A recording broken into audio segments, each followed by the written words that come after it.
I'll never apologize for the United States of America. Ever. I don't care what the facts are. Why are we going to sit down and talk to these quote-unquote moderate rebels? Who are the moderate rebels? The search for the moderate rebel. Do these moderate rebels exist? We'll look at what the phrase moderate rebels really means. Plus, more moderate rebels are now coming together to fight back. Who are the truly moderate rebels, and they're not very good fighters, apparently. Killing all of the moderate rebels or semi-moderate rebels. Moderate rebels. Boy, can you help me out with that term? What the hell is a moderate rebel? Yeah, and our...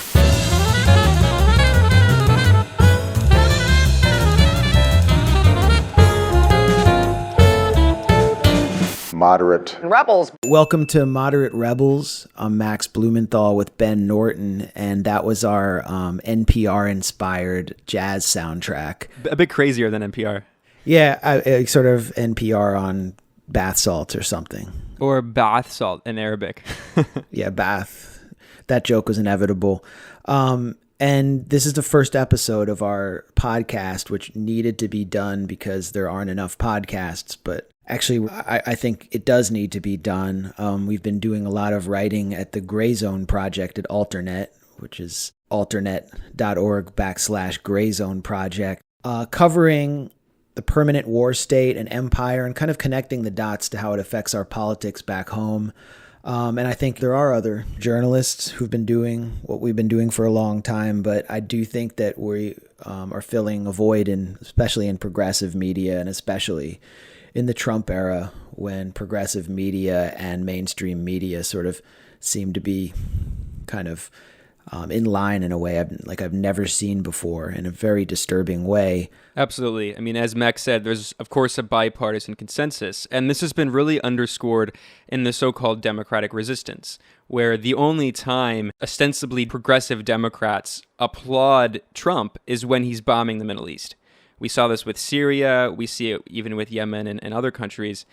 We see it with his increasing aggression against Iran and, of course, North Korea and Venezuela. Trump campaigned sometimes flirting with this anti-interventionist rhetoric. And in some countries like Syria, he has actually taken a step back a bit in terms of escalation of the war. But then in other places, Trump is escalating the conflict. And what we're seeing is Democratic leaders and the putative progressive resistance are actively pushing back against his attempts to de-escalate the very few conflicts he's trying to de-escalate, namely Syria. So we think it's really important in this incredibly dangerous time to provide a critical dissident perspective that looks at what the U.S. empire is doing around the world and that calls it out for what it is, an empire.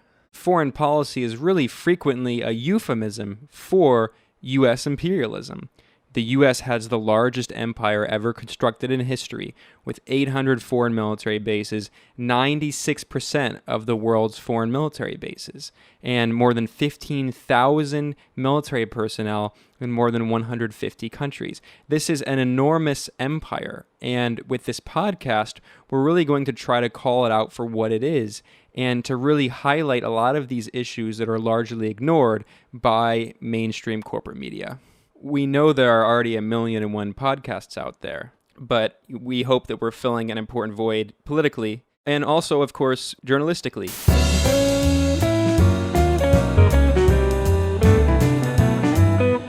Moderate Rebels is normally going to be a weekly podcast, but for our first release, we have 3 related episodes we'll be releasing a few days apart. The first episode is about Russiagate and how Democrats are using it to distract from domestic problems, by which the Democratic Party can completely reject any kind of progressive left-wing reform and double down on its hawkishness. This effectively inoculates the Democratic Party and its Wall Street-backed establishment against any kind of self-criticism for losing a presidential election to the least popular candidate in history, a far-right billionaire bigot.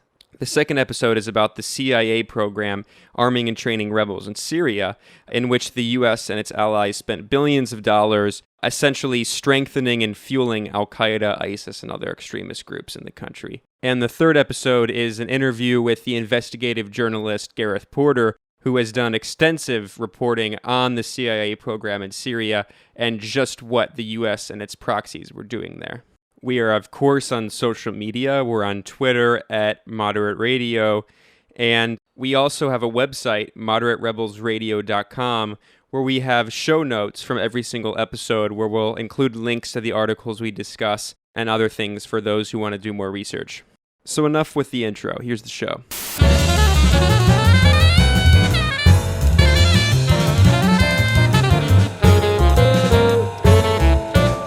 Our show is called Moderate Rebels, and since it was ironically titled that, we thought we'd dedicate the first broadcast to the cutoff of aid and arms to the supposed moderate rebels, and kind of explain how those arms wound up just kind of inadvertently falling into the hands of Al-Qaeda's Syrian franchise and spawning the largest franchise of Al-Qaeda since Al-Qaeda was in Afghanistan prior to 9/11.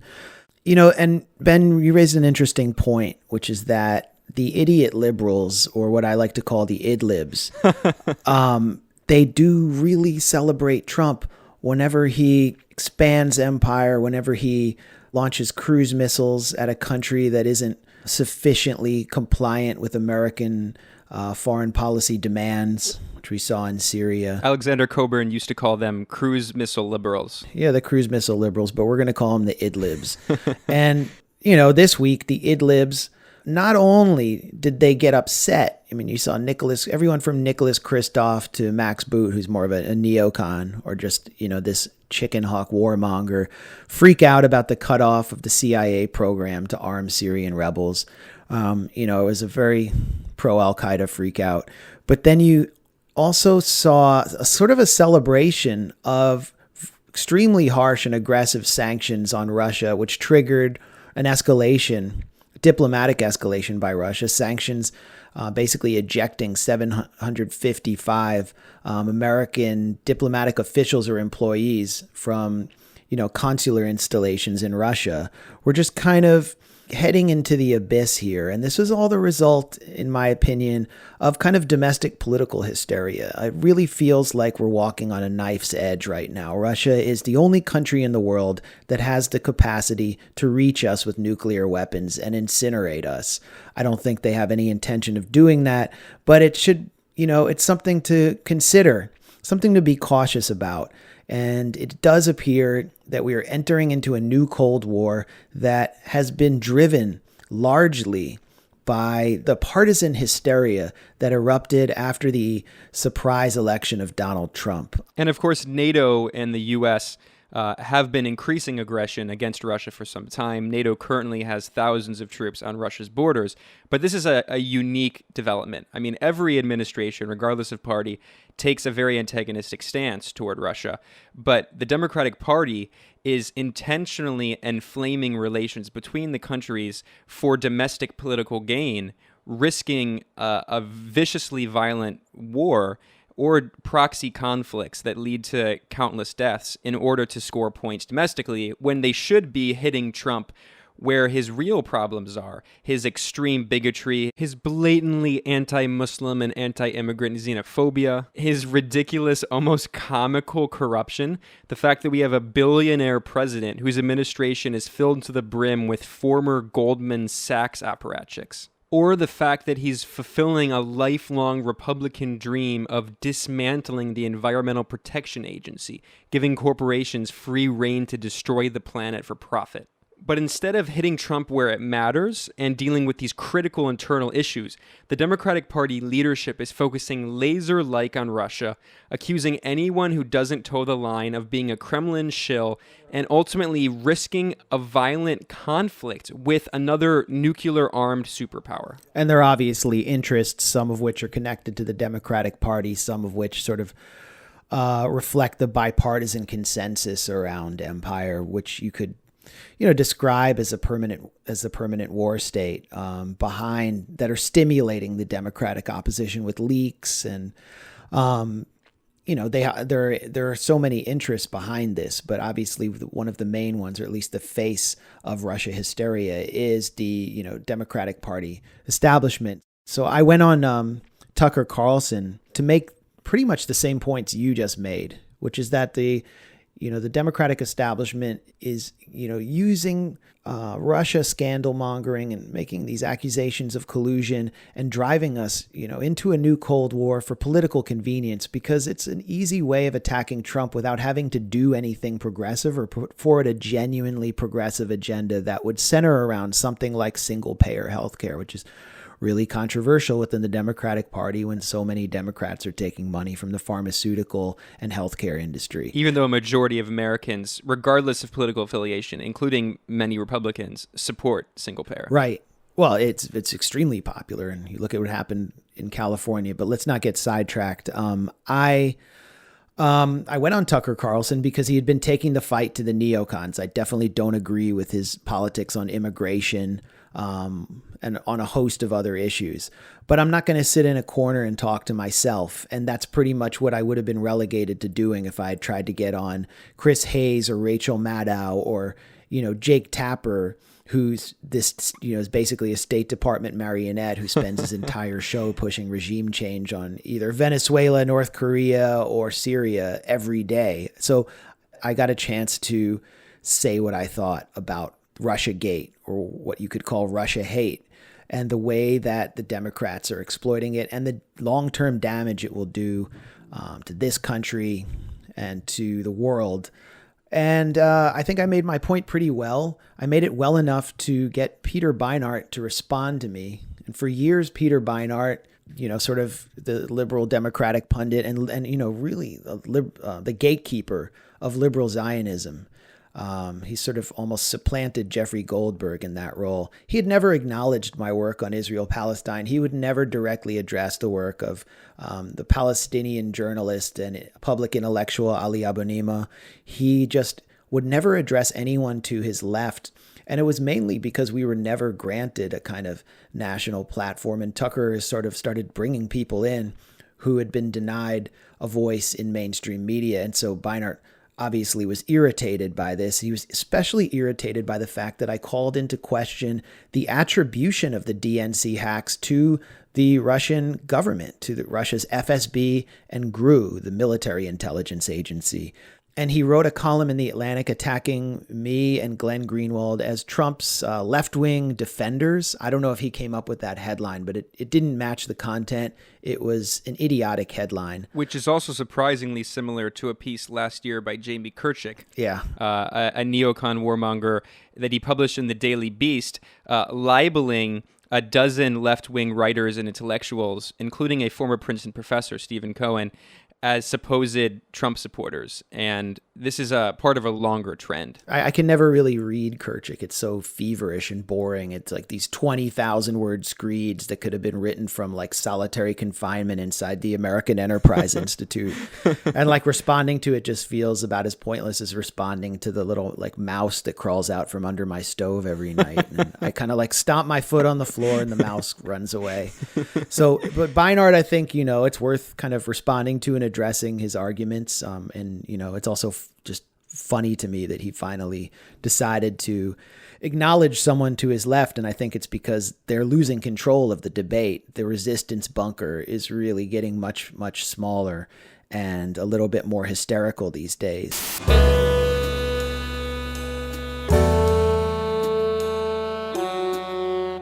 In this part, Max and I are going to go through point by point and show how a lot of the Russiagate talking points spewed by the Democratic Party, many media flunkies and others, really don't stand up to critical scrutiny. First of all, Beinart challenged my point that the Democratic establishment is focusing around the supposed Russia scandal so that they can avoid actually doing anything progressive or putting forward a really strong progressive agenda. And he said it's not true that they haven't done anything remotely progressive. And what he does is he just points to the Democrats opposing Trump nominees as being progressive. Just like the easiest thing to do. I think Kamala Harris voted against every Trump nominee. Wow. They still all got through largely. And I don't know what progressive agenda Peter Beinart wants to put forward, but 2 weeks ago in The Atlantic, he published a call for Democrats to scapegoat Latino immigrants and to demand that they learn to speak English and assimilate more strongly. I don't know if he's ever, been in any immigrant community. I've lived in Los Angeles in immigrant communities for years, and I don't really see a resistance to learning to speak English. It's just that, the first generation sometimes struggles with that. But he's basically calling for scapegoating immigrants and moving right. Maybe moving closer to the position that Tucker Carlson takes on immigration. So I don't know what progressive agenda where he wants them to go. Even further to the right, as always. Then he takes on the issue of Russia's interference in the 2016 election. Now, first of all, we have to look at the language here. Interference. Yeah, this is a very important point. Frequently, media outlets and politicians will use really ambiguous, vague language like Russia hacked the election. What does it mean? Does it mean hacking or does it mean RT broadcasting in America? Because when the director of national intelligence, James Clapper, put out his report supposedly containing the evidence of Russian interference, 8 out of the 23 pages in his report focused on RT and specifically on Breaking the Set, which was Abby Martin's show, which hasn't been on air for 2 years. So we don't really know what they mean by Russian interference. Call me crazy. I don't think RT swung the election in any way. And if you actually watched it, RT America was supporting Bernie pretty strongly. And it was not pumping up Donald Trump the same way that CNN was when they did hundreds of hours of positive coverage of Trump. I remember just flipping on CNN one day and seeing a special about Melania and that she's a businesswoman and, she's just so dynamic and she's a model and she's beautiful and glamorous. It was like a commercial or an infomercial for Melania Trump. Or even when they didn't do openly positive coverage, they would broadcast entire rallies held by Trump. Yeah. So that's even worse than having positive coverage. Like racist incitement rallies where he would just incite against immigrants and Muslims. I would be sitting in a hotel lobby and all of a sudden Trump would come on and everyone would gather around the bar to hear what he had to say about Mexicans in America.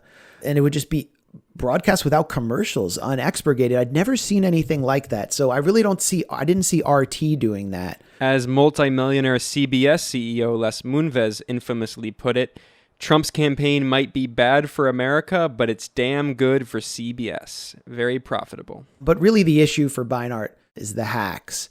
And he says that, when it comes to Russia's interference in the 2016 election, progressives like Blumenthal are behaving the way many conservatives behave on climate change. So he's likening me to a climate change denier because I've called into question whether Vladimir Putin actually gathered with his military intelligence services and his, the Federal Security Bureau and ordered them to hack to get Donald Trump elected, and whether the Trump campaign knew this was happening and were sort of colluding in order to get elected. I find this highly suspect, and I'll explain why. But first of all, James Clapper and John Brennan, the former CIA director, are not peer-reviewed scientists. Just because 4 intelligence agencies say they have high or moderate confidence that the hacking was directed by Russia's government and that it took place doesn't mean that this is science, that this is anything like climate change. I mean, this is one of the most absurd analogies I've ever seen because it's Beinart and those like him in the liberal resistance who are accepting purely on faith the conclusions of the intelligence agencies without demanding any concrete evidence. And so we need to talk about the evidence. I mean, I talk about this as much as I can, but I only had 4 minutes on Tucker Carlson. Beinart has unlimited space, and the only evidence he can provide is, well, the intelligence agencies said this. That's why I referred on Tucker Carlson to a bootlicking press and a bootlicking liberal opposition, because we're believing whatever the CIA and James Clapper say. James Clapper, who lied under oath to Congress about domestic surveillance by the NSA, we're just accepting him on what he says on faith. And of course, it's a cliche now, but it's important to bring up. These same intelligence agencies were the ones who peddled lies to justify the invasion of Iraq, willfully peddling blatant lies about supposed weapons of mass destruction. I mean, that's an easy one. I mean, look at everything they've done since then. They've gotten everything wrong since then. I mean, what about Libya? Did they do any assessment of who the rebels were? And we'll talk about Syria. John Brennan wanted that operation so bad. And what has it led to? Massive expansion of Al-Qaeda. No strategic goals were achieved there. So they just tend to get things so wrong. Then there's the FBI. I don't know how any self-proclaimed liberal can trust the FBI at its word after its history. Yeah, this is staggering to me.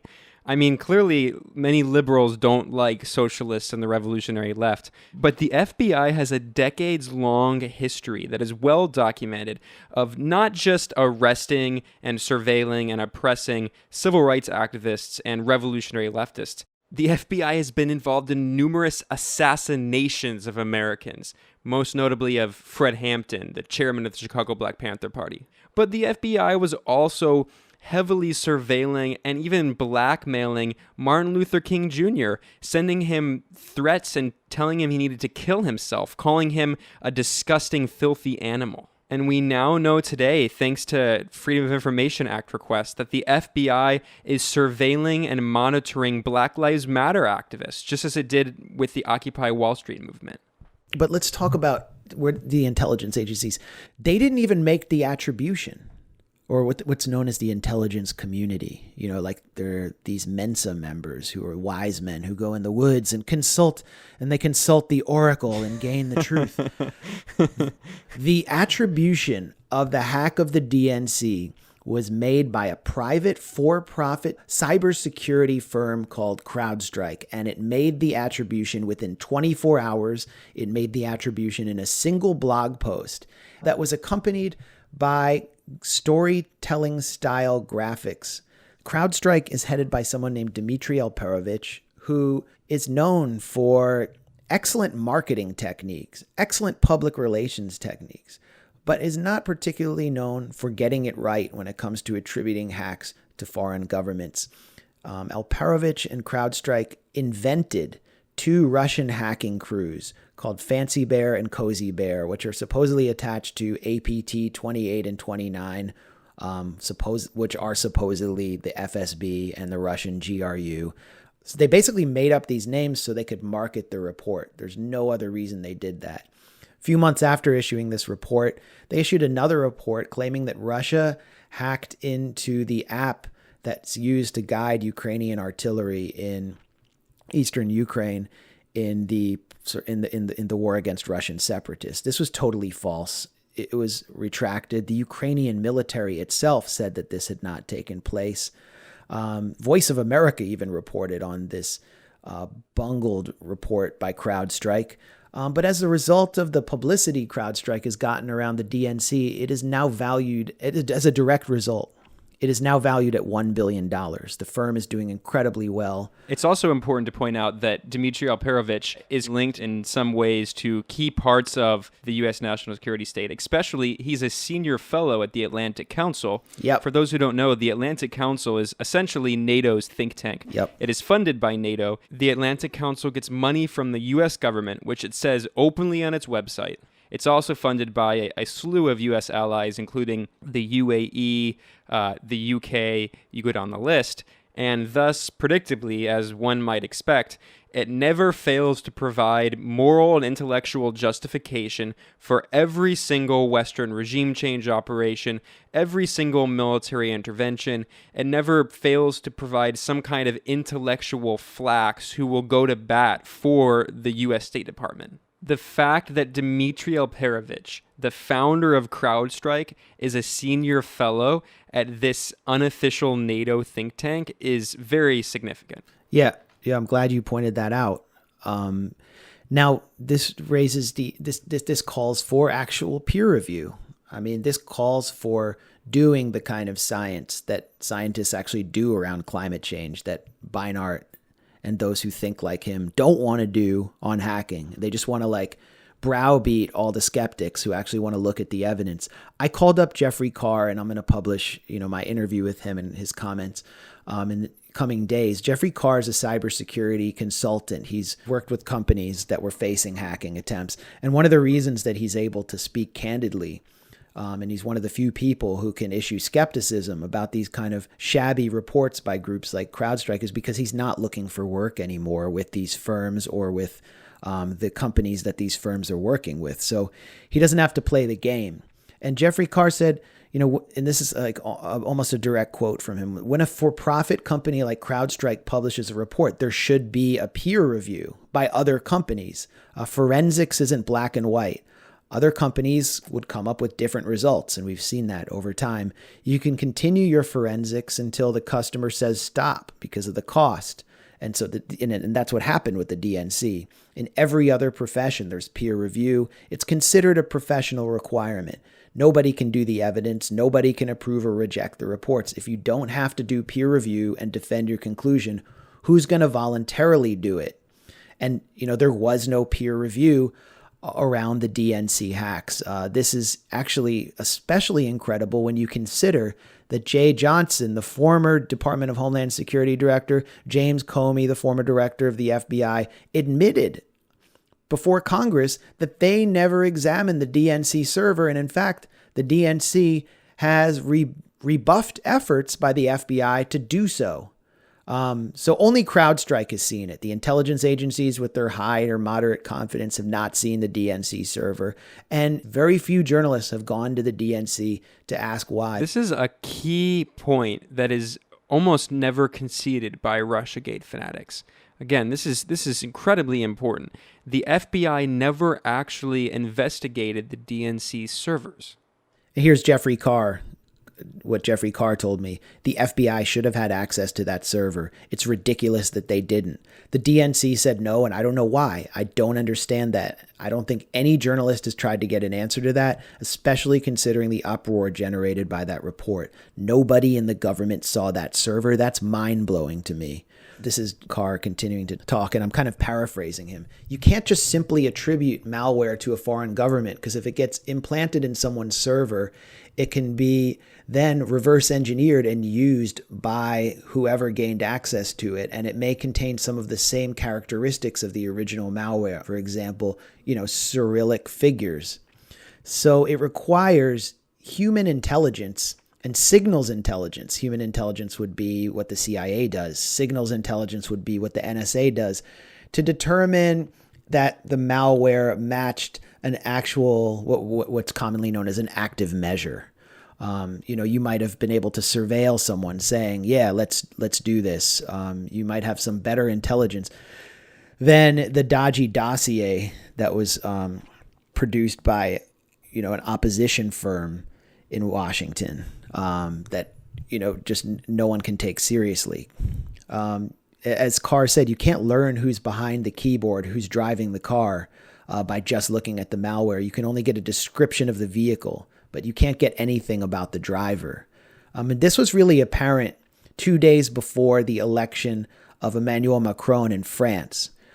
2 days before the election, of course, no one knew who was going to win. He was running against Marine Le Pen, who had gone to visit Vladimir Putin in Moscow, who was taking a Eurosceptic line, was, kind of being linked to Russia in the same way that Trump has been. And Macron's email was hacked. Immediately, a group called Trend Micro, another for-profit private cybersecurity firm, which is based in Japan, took CrowdStrike's report and extrapolated from it the claims in the report to blame this hack in France on Russia and the Russian government. And it was reported, headlines on the cover of the New York Times, on the front of the Washington Post, that Russia had done it. Then what happened? Macron wins.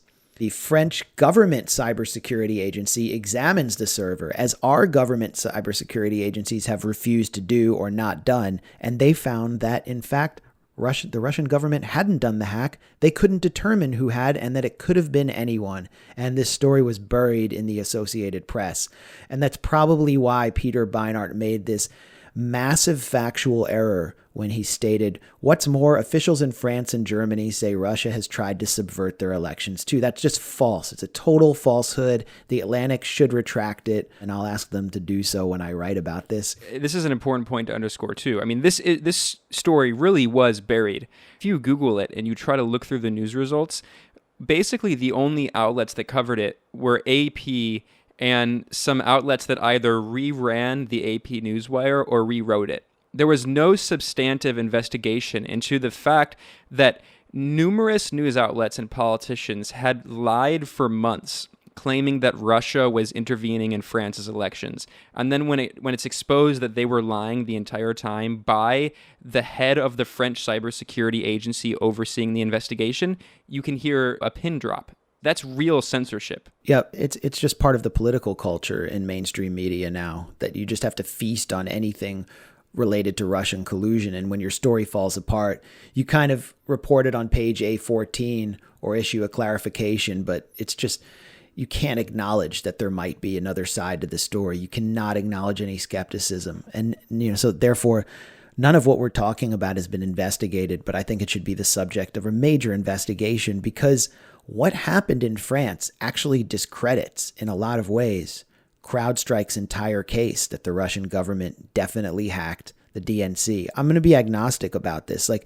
I could see why they would want to do that. I could see why they didn't want to have Hillary Clinton be president after she compared Vladimir Putin to Hitler, after what we did supporting a coup to topple a democratically elected government in Ukraine, after what Bill Clinton did in the 90s, through Boris Yeltsin to basically ravage Russia's economy. I can understand why they would want to do it, but I just don't see the evidence that it happened. And what happened in France really undermines CrowdStrike's report because CrowdStrike is relying on the exclusive use theory, that it was the same APTs, that CrowdStrike called Fancy Bear and Cozy Bear, the same government actors that hacked France. Then the French government comes out and says, no, it could have been anyone, which means necessarily that the APTs that CrowdStrike has identified as the hackers of the DNC could also be anyone. It totally discredits their attribution. It discredits their analysis. And therefore, it discredits everything Peter Beinart wrote in his piece about skeptics being climate change, the equivalent of climate change deniers. He is the one accepting what might be junk science on faith alone.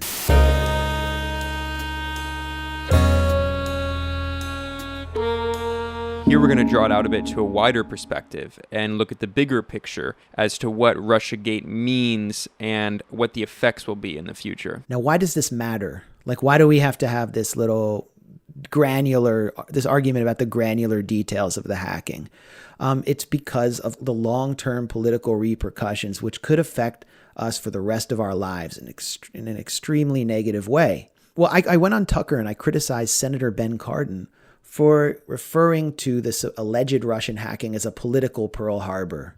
The Washington Post also called it the crime of the century. I think 9/11 happened in this century, but yeah, and this is particularly egregious considering the Washington Post helped justify the illegal U.S. invasion of Iraq, which destroyed the country based on U.S. government lies that the Washington Post not only willfully spread, but ultimately profited from. And Beinart called Cardin's analogy apt. It's an apt analogy, according to Beinart.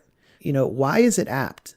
What did we do after Pearl Harbor? We wound up entering World War II. So does Beinart think that we should initiate a world war? Should we respond militarily? Should we respond with sanctions? Is it smart to respond with sanctions? He claimed that skeptics like Glenn Greenwald and I have legitimate concerns about the proxy wars that are associated with the new Cold War, which we see in Ukraine and Syria and elsewhere, but that we just need to defend our democracy from hacks. How can you say that we have legitimate concerns, but that we need to act like this is a political Pearl Harbor? If we act like this is a political Pearl Harbor before examining the granular details of the evidence, then we will see not only proxy wars, but possibly hot wars and a direct confrontation with a nuclear-armed country that has the capacity to incinerate us. And I don't want to see that happen. You look at what's already happening as a result of the domestic partisan hysteria around supposed Russian interference. We talked about the sanctions at the top of the broadcast, which are completely opposed by the European Union. Everybody in the European Union, but particularly Germany, is completely opposed to this. And not only because it will lead to a dangerous counter-escalation by Russia, which actually restrained itself during the first round of sanctions in December. Putin refused to respond when 35 diplomats were ejected from the U.S. and consular facilities were closed in the Washington area. But they oppose it because it will have very negative economic consequences for trade. And so I thought that the liberal resistance was all about defending our EU allies and our NATO allies. But in this case, they really don't care. And then on July 31st, we saw the Pentagon introduce a plan to arm the Ukrainian military, which is fighting a war or a proxy war with Russian separatists. And this war is already a disaster. It's led to the displacement of 500,000 people. The Ukrainian military is working hand in glove with militias like the Azov Battalion and the Beinart Battalion, who are neo-Nazi militias inspired by the Nazi SS. And to underscore this fact, the Azov Regiment is actually a part of the National Guard of Ukraine, and they use SS symbols. Yeah, I mean, they glorify Nazi collaborators like Stepan Bandera. And what you essentially have in Kiev is kind of a coalition of neo-Nazis and oligarchs. And what the Pentagon wants to do is intensify that conflict, which is really the most, I think one of the greatest provocations you can make to Russia. It was opposed not only by the Trump campaign. The Trump campaign removed that language calling to arm the Ukrainian military or send more weapons to the Ukrainian military in the Republican National Convention's platform. And he was accused of Russian collusion for doing that. But it was also opposed by Barack Obama. The candidate who supported it was Hillary Clinton. And so you've actually seen the Russia hysteria in Washington establish so much pressure on Trump that he has actually adopted Hillary Clinton's position, a position that he resisted and his campaign resisted during the convention. We're heading into the abyss, and it's all because of this absurd campaign by the Democratic establishment that's myopic, it's cynical, designed to paper over its failures, and we're paying for the radical tendencies of a military intelligence apparatus that's stimulating Trump's opposition with constant leaks, always or often related to his diplomacy with Russia. You never see leaks when he's dealing with Israel, Saudi Arabia, Qatar, any of these other countries. And again, just to stress how obscene this is, Trump is drastically escalating the war in Yemen. He's drastically escalating aggression against Iran and North Korea. He's pushing for several new wars. He's ramping up drone strikes. He's doing all of this, and he's trying to sell $110 billion in arms to Saudi Arabia. He's trying to arm the most extreme, absolute monarchy on the planet. And instead of actually leaking sensitive information about any of these really horrible policies Trump is pursuing, not even just on those issues, but domestically, where he's giving ICE free rein to terrorize immigrants, where, again, he's dismantling the Environmental Protection Agency and essentially giving the Koch brothers and, the oligarchical groups that they control free rein to destroy the planet for corporate profit. Instead of leaks about all of these very important critical issues, these issues are sidelined by the media, and all we hear about nonstop is Russia, Russia, Russia. Yeah, and I think one reason for that is that Russia actually has so little influence in Washington. I mean, both parties are heavily involved in many ways with Israel and Saudi Arabia. Half of Washington works for the Gulf states or with the pro-Israel lobby. I mean, just look at who's funding the think tanks along K Street and Mass Ave. It's sort of like Russia has so little influence that it's convenient to talk about Russian collusion because no one has any direct ties to Russia, or so few people do. And when you really look at Trump's ties, there are ties to Russia. It's, he's lost his investors in New York because he's a slime bag, and he sought them elsewhere, either through the UAE and Saudi sovereign wealth fund, or through commercial ties to Russian oligarchs, wherever he can find them. I think it's legitimate to go after him for that, but instead we're talking about this conspiratorial grand narrative of collusion. Well, let's just talk about one leak that I think could provide a bridge into the next subject. It was the leak of the back channel of Jared Kushner to Sergei Kislyak, the Russian ambassador to the U.S. It's really upset a lot of people. There's a back channel to the ambassador. It must mean they're talking about, how Russia can take over America. A lot of people who don't understand diplomacy or foreign policy, which is like most of the idlibs, the Saturday Night Live pussy hat liberals do not understand that, Henry Kissinger had back channels to China, and it was very important to achieve certain things. This is kind of the way you do business. Israel has back channels to Hezbollah to resolve border issues. And the Obama administration had back channels to Russia too, especially when it came to the policy in Syria. So you don't shoot each other's planes down. Or the Iran deal. That was all done through back channels. Kushner, I don't think, has any qualification to handle foreign policy beyond having married Ivanka Trump and maybe having, I don't know, he's about as qualified as any bar mitzvah boy whose family has donated massive amounts of money to Israel. That's really his qualification. Let's just get that off the table. But nevertheless, he's been selected to handle this issue. And the issue is Syria, de-escalating Syria and establishing coordination with Russia against ISIS. That's what the back channel was about. And he couldn't do it.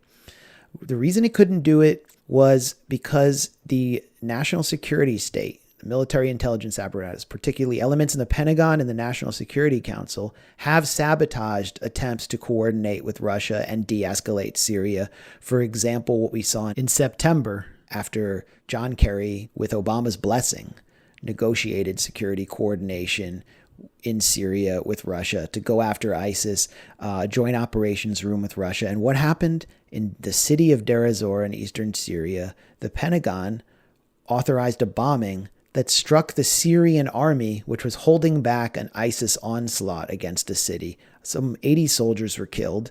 ISIS captured a strategic hilltop, took the airport, and it appears very clear, and especially if you read Gareth Porter's report on this incident, and we're going to bring Gareth Porter on later, that this was a deliberate attempt to sabotage the ceasefire and sabotage Russian coordination, overseen by then Defense Secretary Ash Carter.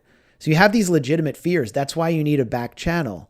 And this leak about Kushner's back channel to Kislyak created the impression of collusion, and it helped sabotage the détente which was needed with Russia, the diplomacy that was needed with Russia to end a bloody 5 or 6 year civil war, proxy war, whatever you want to call it, that's cost hundreds of thousands of lives. Trump has finally done what needed to be done. He finally ended the covert CIA program to arm anti-Assad rebels in Syria. These were rebels who were being substantially led by Jabhat al-Nusra, the Syrian affiliate of Al-Qaeda, Syrian franchise of Al-Qaeda. It was just such a no-brainer. It's probably the only good thing Trump's done and might be the only good thing he'll ever do. And here's how the Washington Post framed it. This is the Washington Post headline announcing it. Trump ends covert CIA program to arm anti-Assad rebels in Syria, a move sought by Moscow. So, what they do is they implant in the minds of the idlibs that Russia is hacking our foreign policy, and that, otherwise it would have been great to arm these rebels if we just weren't controlled by Russia, communist Russia. And you have pundits like Joy and Reid who repeatedly refer to Russia as the Soviet Union and as communist, even though it has had a plutocratic capitalist government since 1991, thanks to policies pursued by the U.S. But on this point, it's also important to stress that that Washington Post article that framed the end to the CIA program as a supposed Kremlin plot was by no means alone. And I published an article for Fairness and Accuracy in Reporting, the media watchdog, in which I looked into other media outlets that made the same accusations. So it wasn't just the Washington Post, also The Guardian, USA Today, the Telegraph. There were numerous newspapers, and the hilarious thing, especially in regard to Syria, which again we'll be talking about in the next episode, is that the Washington Post article that framed this all as a supposed master plan by the evil Russian puppet master, this article actually quoted Charles Lister. Charles Lister is one of the most notoriously hawkish analysts who pervades the U.S. media. He works for Gulf-funded think tanks, and he never fails to toe the line. I mean, he's always pushing for more military aggression. Yeah, He's basically the Mid-Atlantic spokesman for the Syrian rebels. I mean, he's the one who's clamoring for weapons. And in this article in the Washington Post piece that he's cited in, he says, quote, "We are falling into a Russian trap." Yeah. And this really says everything about the way things are framed. You have someone whose background is not given. So this is a contextless quote. He's just a talking head who's supposedly this expert, who's not an expert on Russia in any way. He's barely even an expert on Syria, but he doesn't claim to be an expert on Russia. And he's quoted in this Washington Post story as if he's some neutral observer. What's not mentioned is that this guy has, for years, openly called for the U.S. to violently topple the government in Syria. And, of course, Syria is a close Russian ally. I mean, more than that, he is one of the key figures advising, he advised the Cameron government in the UK and other governments to arm the rebels. And he claimed, he most recently bragged at a Middle East Institute gathering last week that he has regular contact with members of Al-Qaeda in Syria. That would be legitimate maybe if you're just some journalist, but, this is a guy who's lobbying for them to have more weapons. And I wonder what will happen with his career now that the weapons are being cut off. I wonder if we'll see him on a beach someday with a metal detector. Probably not, because if you look at, Peter Beinart's career, someone who consistently gets everything wrong, he just keeps getting kicked upstairs. This is the anti-meritocracy in Washington that just rewards failure. Well, and I mentioned Jamie Kirchik, who's another incredibly hawkish. I don't know if he needs to be mentioned ever again, but you can go on with that. Well, Jamie Kirchik was also just hired by the Brookings Institution, which is ostensibly a moderate, some people even refer to it as a liberal think tank. And this is one of the most notorious right-wing war hawks who now was promoted from his previous neocon think tank to one of the most prestigious think tanks in the world. He's also just really boring to read. And I mean, who reads him or hears what he just writes these slanderous 20,000 word screeds that nobody reads. So how did he get that position? The Foreign Policy Initiative, which was, the Project for a New American Century 2.0, folded partly because, the Idlibs have accepted the neocons into their ranks against Trump. And that's who Jamie Kirchik was. Paul Singer, who's one of the big pro-Israel donors, one of the biggest pro-Israel donors in the country, was funding the Foreign Policy Initiative. And he probably just took his money to the Brookings Institute and said, hey, can you, give this failed middling neocon fanatic another sinecure where he can write slanderous 20,000 word screeds? I will give you $150,000 so he can maintain his elite lifestyle in Washington and, have drinks at, Eli Lake's house with Rosie Gray. And that's really the story of the think tanks in Washington. It's a scandal. It's a huge scandal. It's pay for play, whether it's Paul Singer, the UAE, Qatar. And that's sort of how the sausage has been made on Syria and our Syria policy. That's how people like Charles Lister got in there.